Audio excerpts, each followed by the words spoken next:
cycles, basically 3 lectures, a general introduction to business cycles, then the boom part of the business cycle, and then the bust part of the business cycle.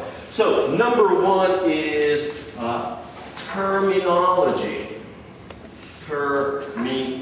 Well, all day long we will be doing terminology. But if we'll call it business cycle,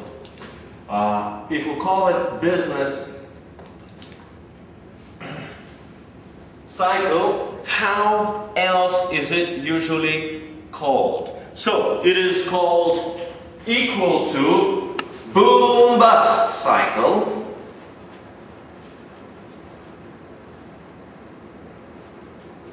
And this is how it has been known for a couple of hundred years. It has been observed ever since the Industrial Revolution in 1750 that the economy goes through a boom and then for some reason it goes through a bust. So that's how they called it like 250 years ago, and this is how it's been known, boom-bust cycle. It is also known as the economic cycle.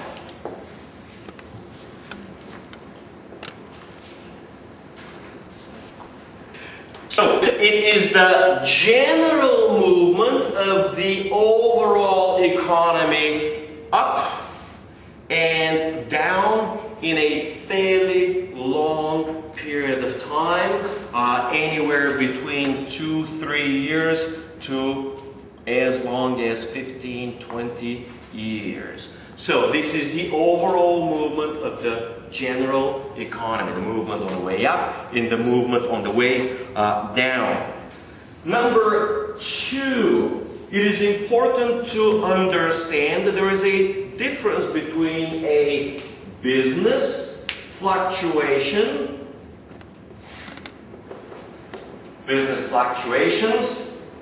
versus business cycles.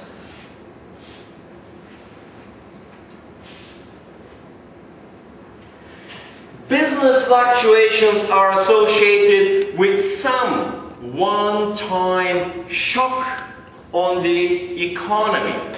Examples for business fluctuation.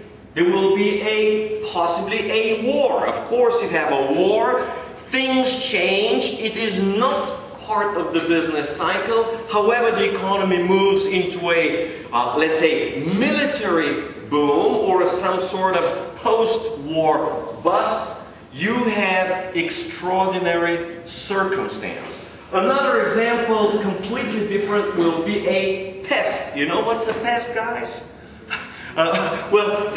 This is something that kills most of the crops.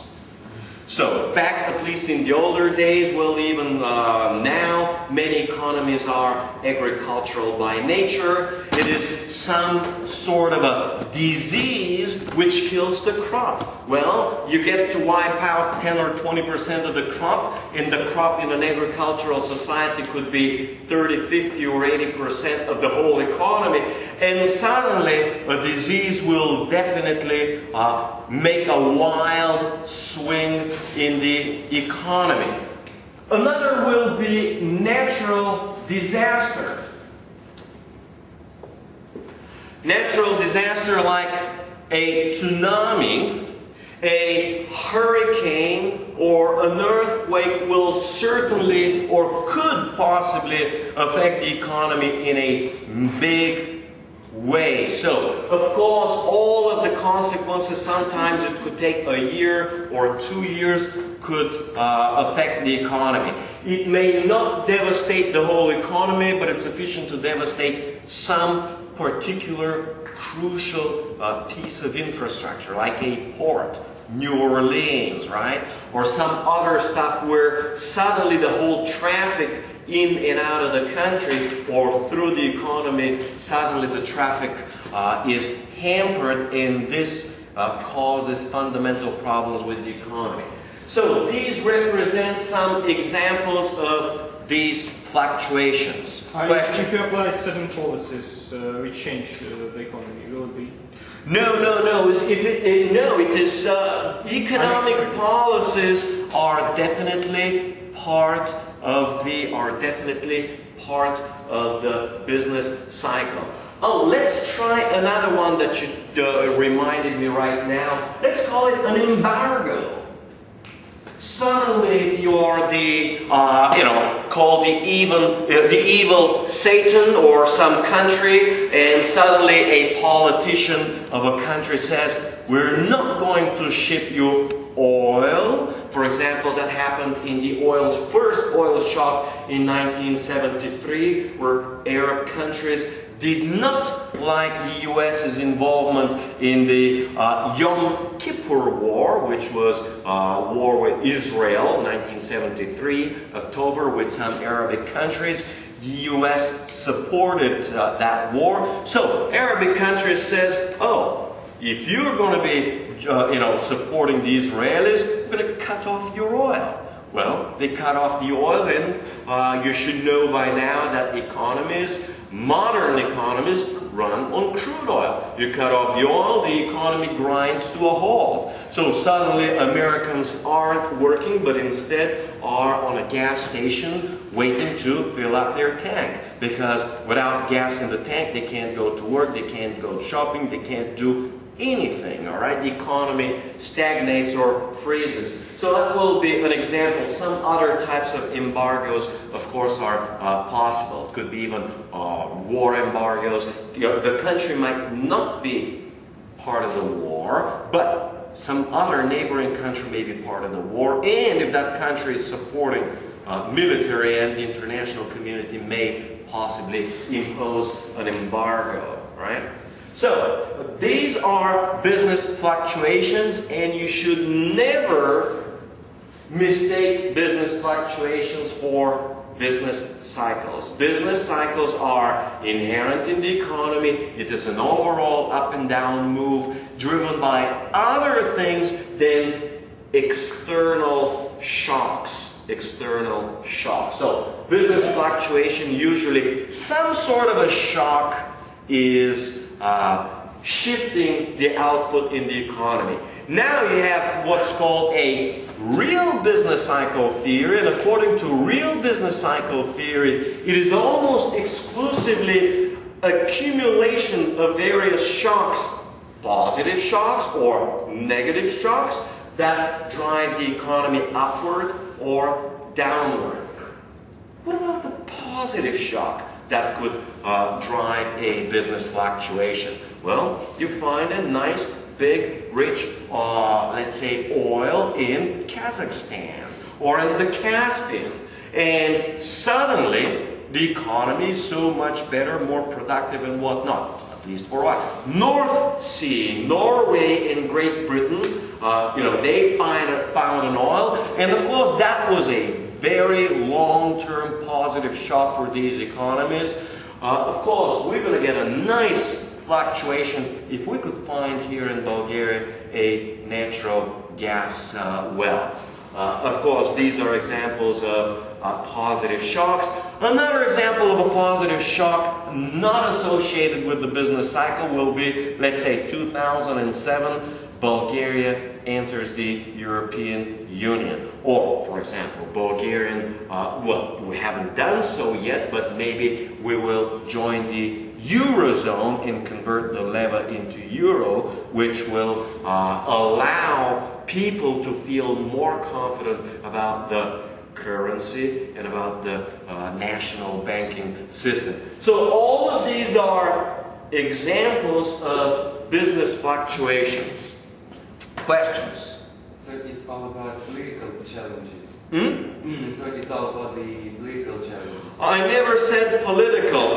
Pest, let's say pest. This is just some disease. It goes throughout. Well, here's a great example. You guys remember SARS? What is SARS?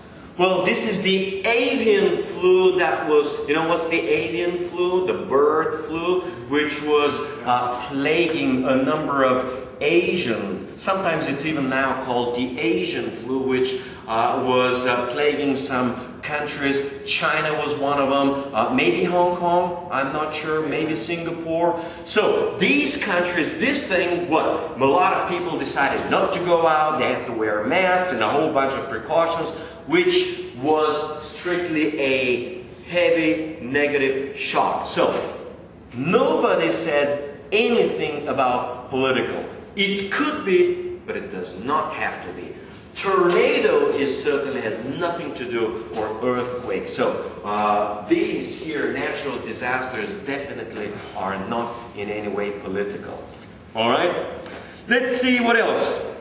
What are the three fundamental, so we have now fundamental problems in a business cycle. So, the first one is called mass or massive entrepreneurial error or errors. So, entrepreneurs are in the business of forecasting. For entrepreneurs, you have the law of Darwinian survival. An entrepreneur is good, he can forecast, he can manage well, the market rewards him with profits, and he can grow his or her business.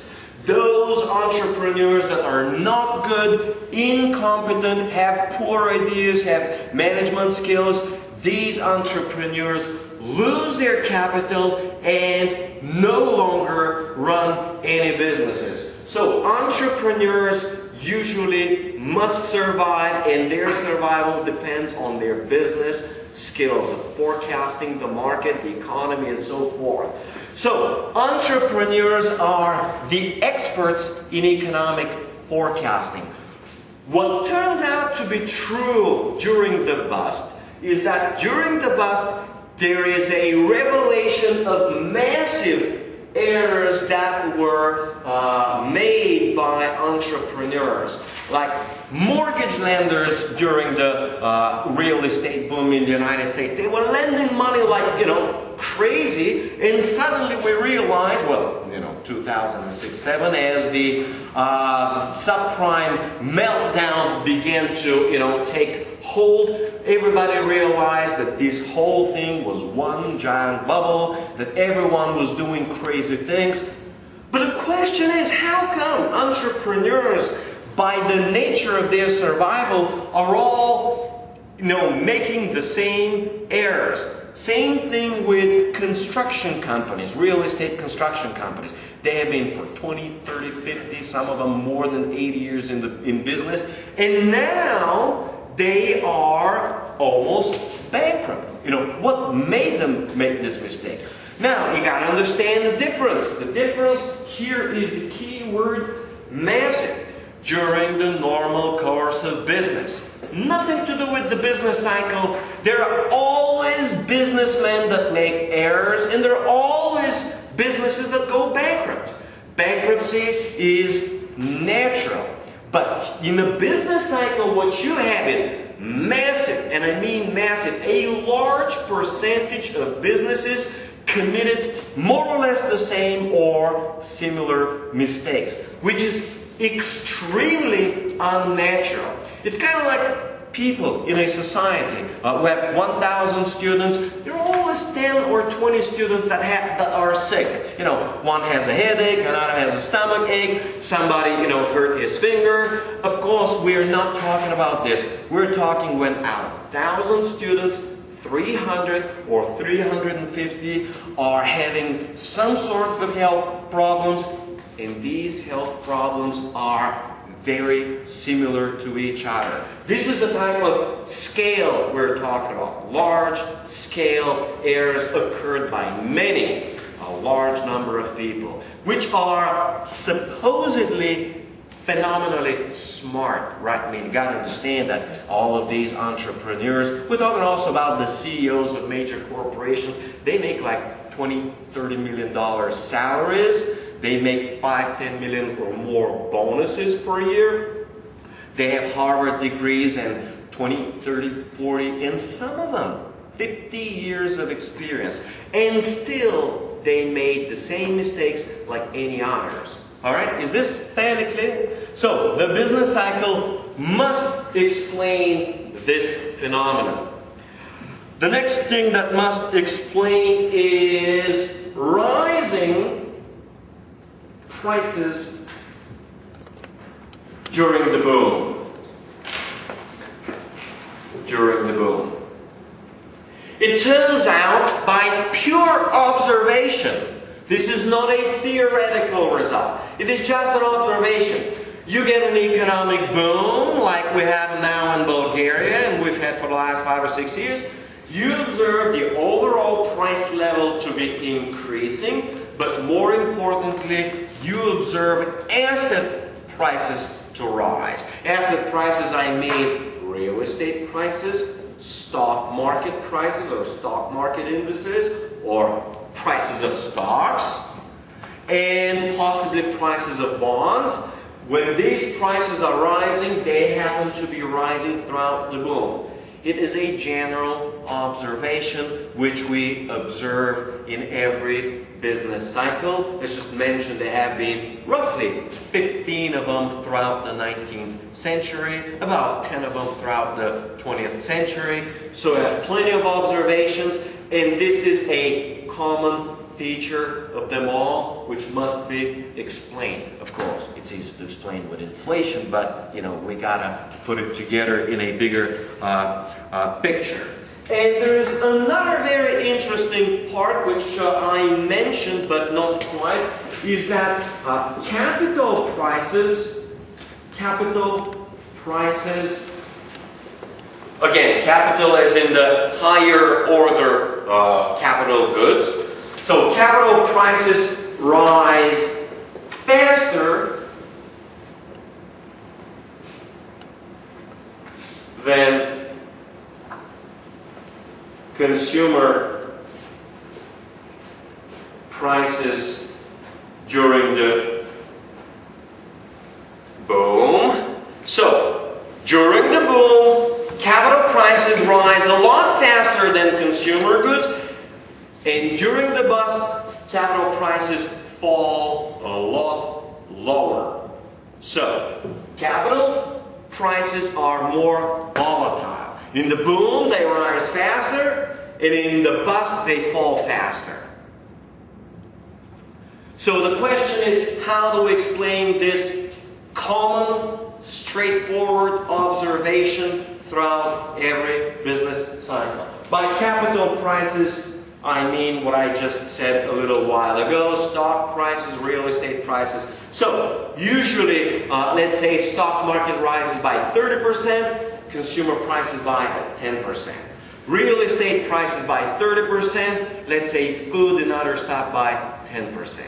Well, in a bust, you see the exactly opposite. Stock market, real estate prices fall a lot, and consumer prices fall a little, or maybe don't even fall at all, may possibly continue to rise in stagflation. I'll be getting to that a little later, maybe today.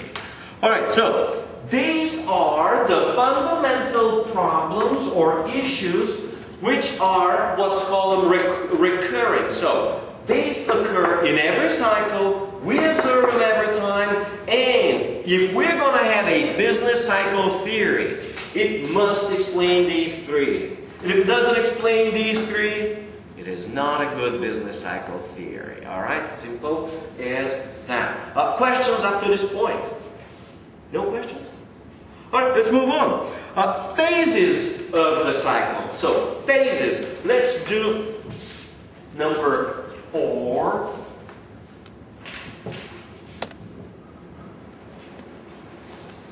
Phases sometimes are also called stages. That's typical in English in economics. So,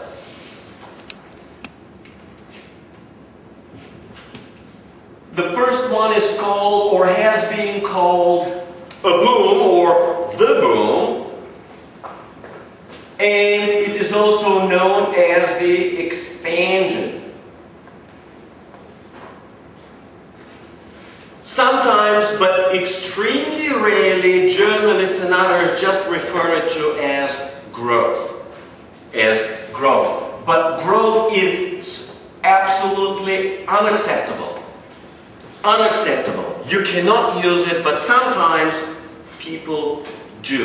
Those that don't strive about precision, or those that try to communicate to common people with little or no education, they just call it growth. Okay? But it is not, and you have not to mistake it by any means with growth that we've been discussing last time. Alright? So, this is, boom, is defined as the upward portion of the business cycle.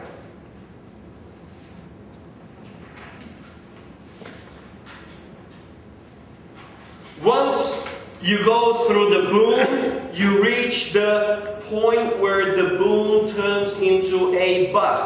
A boom is a phase or a stage, and that point where the boom turns into a bust is called the peak. So, the boom can last 3, 4, 5, 6 years, while the peak is a moment. For example, many economists now believe that in December 2007, the US economy peaked, and then, since then, has been into a recession. Other economists believe that the US economy peaked in January of 2008. That is 3 months ago. So, the next phase is called the bust. Well, bust over time has become, because people learn what bust is, they observe it every now and then, every 5 or 10 years, you get yourself a bust. So over time, the most established term for a bust has been depression. Depression.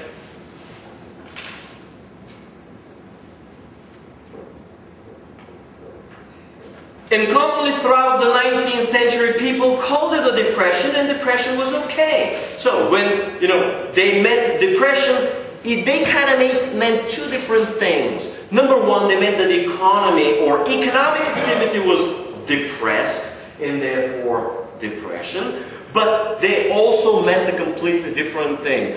Throughout a depression, usually people themselves felt to be depressed. In other words, there is no vitality, so the people's psychology was that not of optimism, but of pessimism. The pessimistic psychology they called depression, depressed. So people just felt depressed. Now, after the Great Depression, depression itself became a dirty word. Depression was learned to be a terrible thing, so people decided to no longer use the word depression and find a nicer, better word for it. So the nicer, better word for it is recession. Recession. Recession.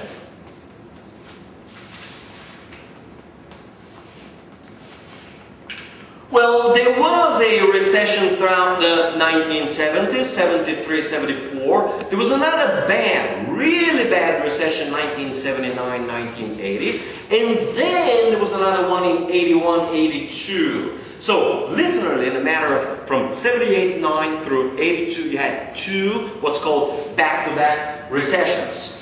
They were extremely painful for Americans, so guess what? Recession became a dirty word. Now they use what's called euphemism. You know what's euphemism?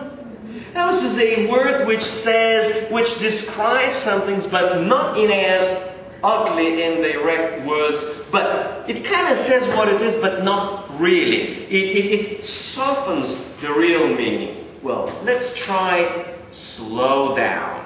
What is it you wanted to say? Slow down. So now the American economy is in a slow down.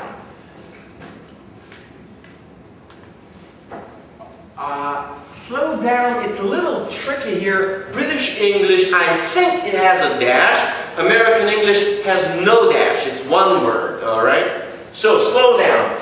Well, slow down is also not as nice word, so they come up with more, better words, like soft landing, soft landing. Now, the economy isn't going to crash, but instead it's just going to be a nice soft landing, and then it's going to take off.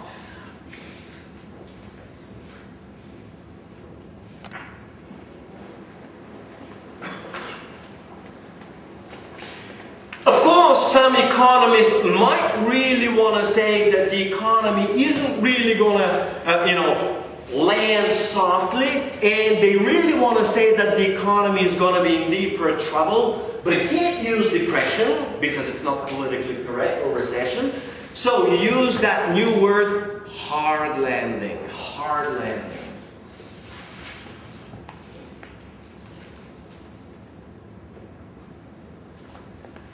And finally, if you're a politician, you can't use hard landing. That's too harsh sounding, okay? So they use words like stagnation. The economy is stagnant.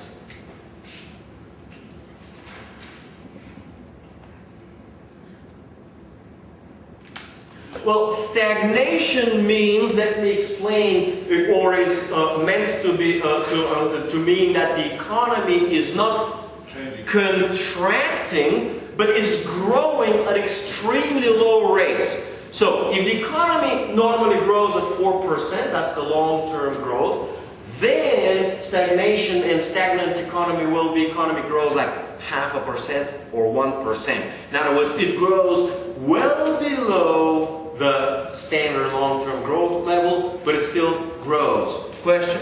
As you said, stagnation is slow growth, but recession or depression is like not growth. Yes, it is actually most of these do mean negative growth. In other words, the economy is contracting. Okay? So what is now the common word to use for the contraction of the economy, not the stagnation of the economy? Slow down, recession, soft landing, and here's another word. They just call it contraction or economic contraction.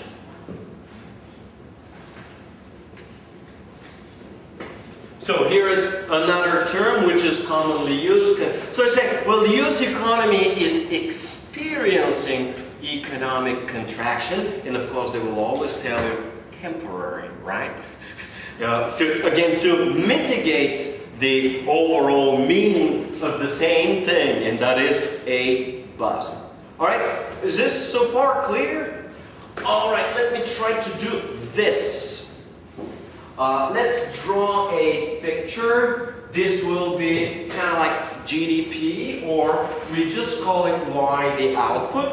And here we're going to be having T as time.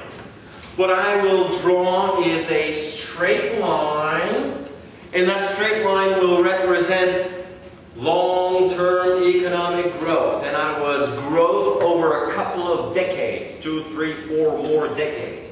So, long-term growth trend line.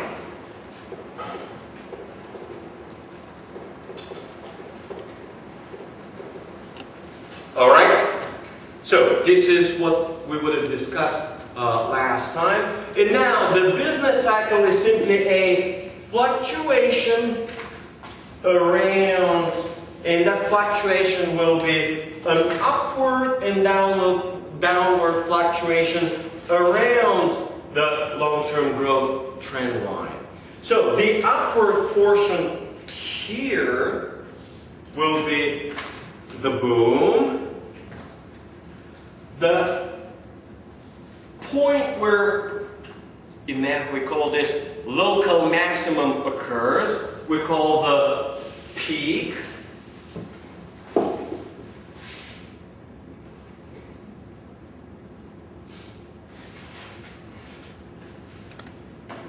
The downward portion we call the bust, and all of those recession, depression, etc.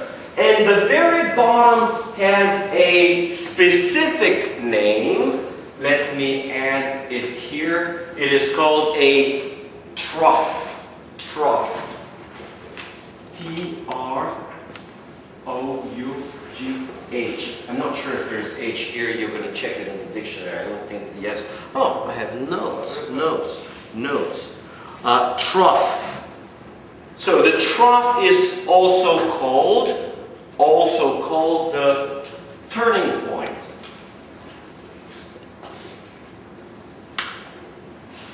Turning point. But keep in mind that sometimes the peak is also called a turning point or the turning point. And then there is one very special term which is well defined but has no exact economic meaning. And this is starting from the trough. The very early portion, on the upswing, meaning of the boom, the upswing has the word recovery. This is called economic recovery, and also it is called revival.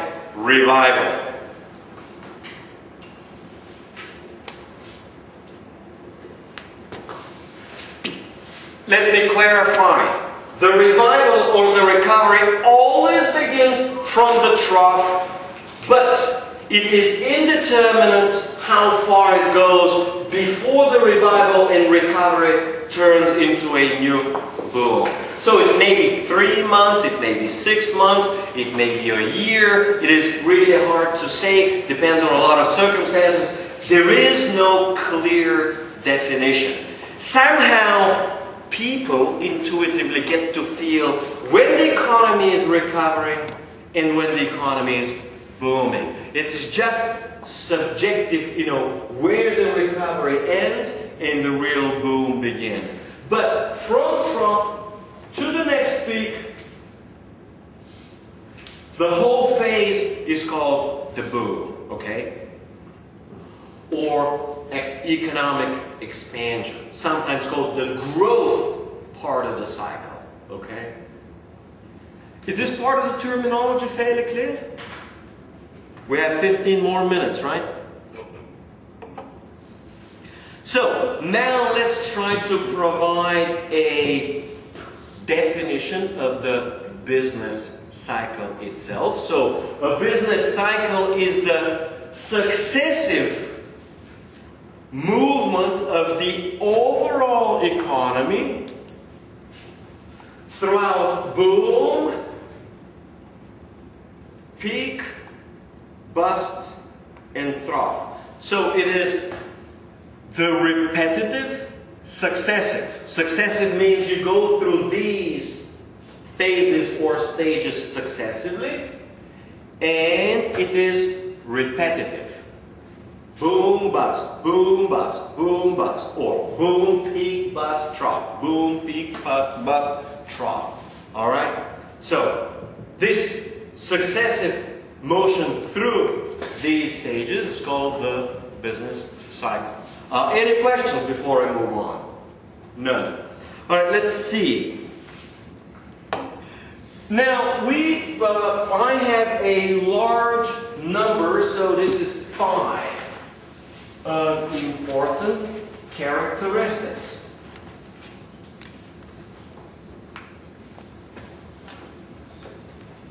So, what characterizes the business cycle? 5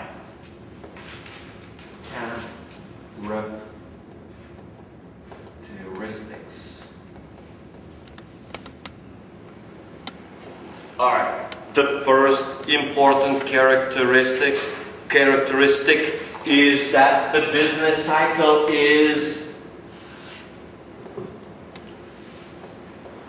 refers to the aggregate or the overall economy and does not refer to one particular industry or one particular sector.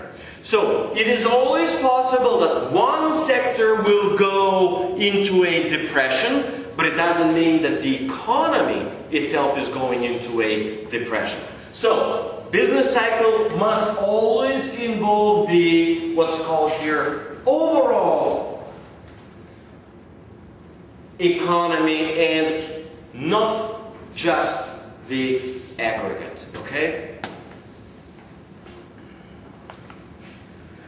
Number 2B is called co-movement of macro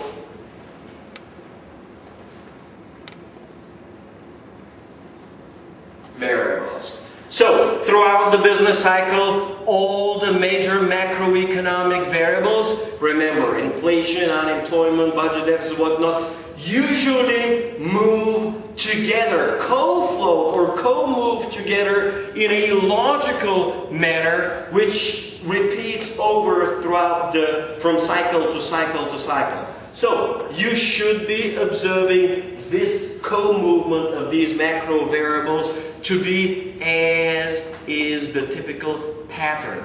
If you have more than a couple of variables deviating from this typical co-movement, you have to question what is really going on. Is it a cycle? Is it a fluctuation? Or something else? In other words, macro variables flow together in a typical manner, and you must observe that typical manner. If not, maybe something else is going on.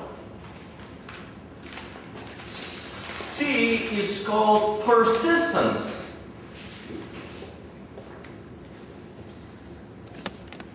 Business cycles tend to be persistent by nature. Let me give you a definition here. The tendency that a decline follows a decline and a boom follows a boom. So persistence means, you're baffled, right? Persistence means if the economy went up for a year or two, business cycle is persistent means that it will likely go up in the third year. And if it's been going up in 3 years, it will likely go up in the fourth year again. And by the same token, if you have 1 or 2 years of a bust, it is very likely that the economy will continue into bust mode. In other words, persistence means once you are in a boom, you continue to be in the boom phase. And once you are in the bust, you continue to be in the bust phase. Different way of saying it is that the booms are typically very lengthy, and so are the busts. In other words, the economy isn't just going to be going in a boom for 2 or 3 months, then switch in a bust for 2 or 3 months, and then boom again for 3 or 4 months. It's not going to be zigzagging. So these movements will be long in time, and they will be fairly lengthy, and they will be fairly, typically, deep on both sides. Number 4 is something which I emphasized, let me repeat it here, is that business cycles are recurrent, meaning they repeat over and over and over and over again. It does not mean that the first cycle is 6 years, and the second 6 years, and the third 6 years. It may be the first cycle is 5 years, the next is 8 years, the next is 4 years, the next is 15 years, but it is recurrent also means, let's call it in English, repetitive.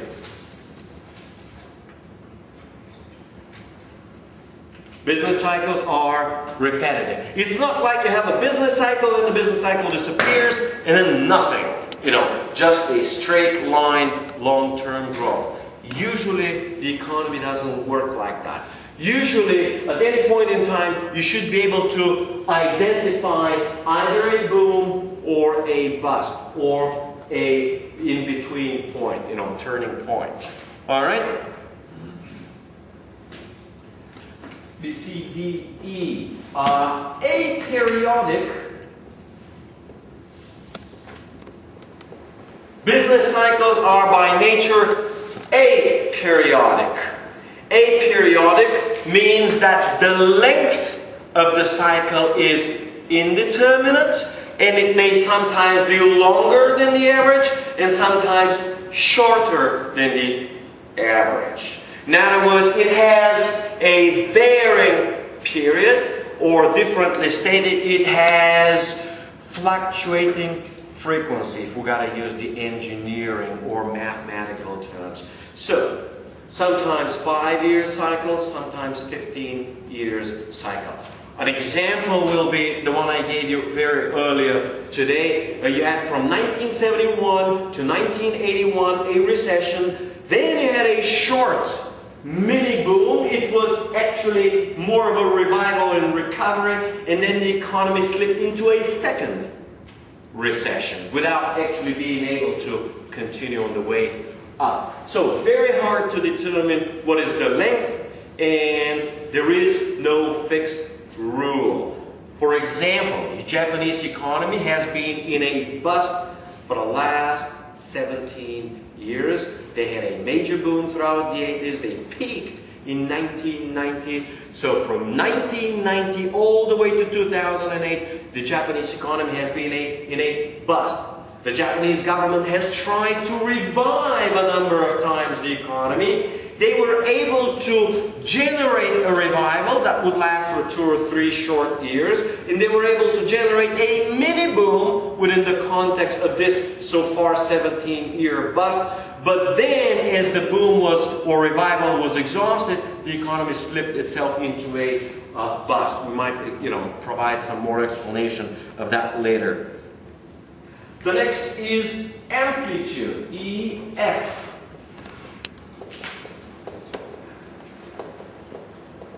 Again, this is part of frequency analysis. Amplitude refers to how high it goes throughout the boom. One of the ways, not the engineering way, but the, let's call it the common sense economist way to think about amplitude, is how higher the economy is currently above its long-term trend line. So here is the amplitude, and this is a fairly, let's try to do this. Let's try to do this. Usually an example will be, here is an example of small amplitude. Now the amplitude will rise. Again, high amplitude. In other words, amplitude refers to the deviation from the long-term trend line. Now the amplitude is continuing to rise, and now the amplitude is falling, and now the amplitude here, as we get along, to be tangent around the trend line, the amplitude turns down to 0. So, is it fairly clear what amplitude means? The intuitive concept? Now, the amplitude for business cycle varies. So, business cycles are characterized by variable amplitude. Sometimes it will rise long and high. Sometimes it will remain close to the trend line. You cannot predict it. Question? Can you repeat the determinant of the amplitude? Oh, well, it will determine, no, I cannot see we need to explain the business cycle in order to determine the amplitude. What we just do is define. The amplitude is the difference between the actual GDP or the current growth and the long-term growth. Okay? That's the amplitude. So, if the economy grows, let's say 3% long-term, and it moves all the way to 5, and then falls to 1, and then again to 5, and then to 1, what you're getting is a 2% amplitude. In other words, 2% on the upside and 2% on the downside. How we explain it, man, that's a whole different story. I mean, what drives the business cycle, how we generate the cycle, or how we explain it is a whole different story. Next time we're going to be getting more into that, all right? But in general, the amplitude is more or less symmetric. The longer and higher the amplitude on the upside, then the deeper will be on the downside. Okay? EFG, business cycles rhyme or are rhyming, but not repeating.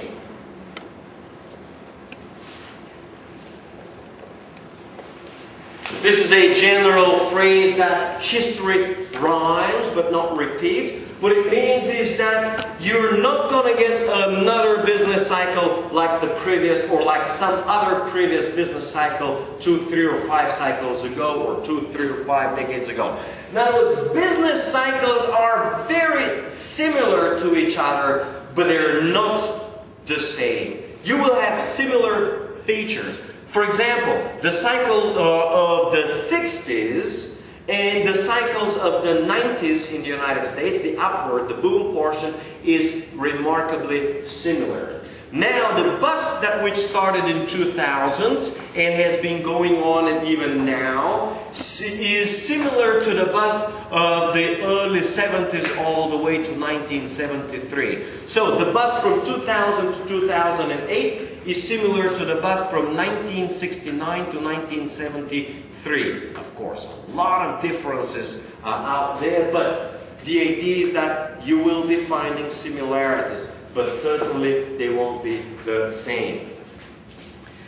And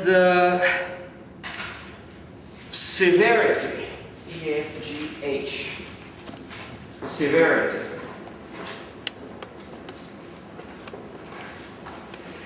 It is a general principle, meaning observed over time, and we'll do some explanations later this week, is that the more severe the boom, meaning the more extreme and pronounced the boom on the way up, and the longer the boom on the way up, the more severe the bust on the way down.